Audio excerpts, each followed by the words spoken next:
বাপ ছেলে নদীতে আসছে গোসল করতে। আর হলো যে এমন অবস্থা, নদীর স্রোত অনেক, যে অনেক বাচ্চারাই ওই যে ওই পাশে গোসল করতেছে। আর ট্রলার যাচ্ছে একটু পরপর একটা করে, ওই যে একটা দূরে ট্রলার আসতেছে। নদীর ভাঙনে অনেকের বাড়ি বিলীন হয়ে গেছে। এই যে বাড়িগুলো দেখতেছেন, একটাও থাকবে না। কত সাহস করে যে এরা থাকতেছে হিসেব ছাড়াই, যে এই পার দিয়ে ভাঙতে শুরু করছে অলরেডি। এই ট্রলারটা এখানে আটকে গেছে মাটির মধ্যে, মানে বালুর মধ্যে। এখন এটাকে সরানোর জন্য সবাই ট্রলার থেকে নামছে। ট্রলার বলতে এটা নৌকাই, একটু বড় নৌকা আর কি। তাইমির আপু তুমি এই পাশে আসো, এই যে নৌকা সরাচ্ছে।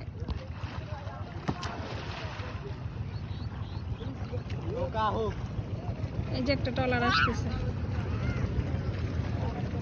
এই পাশে যে যাওয়া যাবে না, এটা তো তারা জানেই না। এই পাশে যাওয়া যাবে না, আটকায় যাবে। বাবা তুই সর।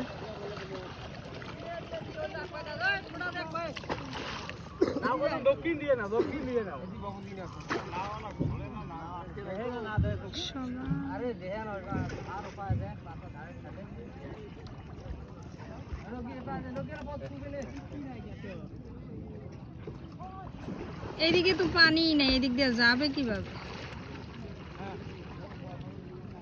আবু তুমি ওই পাশে যাও না, পানির কিন্তু অনেক স্রোত বাবা। আমার ছেলে সাঁতার জানে না, তারপর নদীতে আসছে গোসল করতে। বাপ ছেলে মিলে বল দিয়ে দুইজনে খেলাধুলা করতেছে। এই যে এই নৌকাটা কিভাবে যাবে? পানি একদম কম এই পাশে। খুব সুন্দর একটা ভিউ, মাশাআল্লাহ, অনেক সুন্দর একটা ভিউ।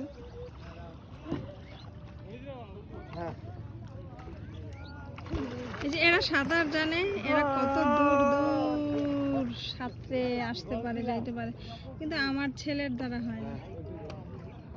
আমার ছেলে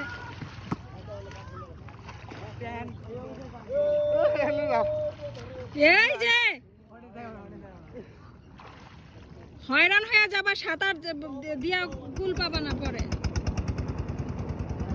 আর নৌকা যেটা আটকাইছে এটা আর সরাইতে পারতেছে না, আর ওইটা পার হয়ে চলে গেল।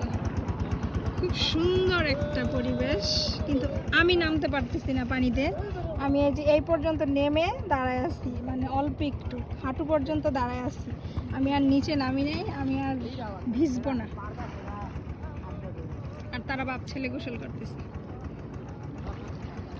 নৌকাটাকে ওরা সাঁতার জানে, ওরা কিভাবে নদীতে এই যে ঝাপটাচ্ছে, কিন্তু আমার ছেলে সাঁতার শিখে নেই, এত বড় হয়ে গেছে সাঁতার জানে না।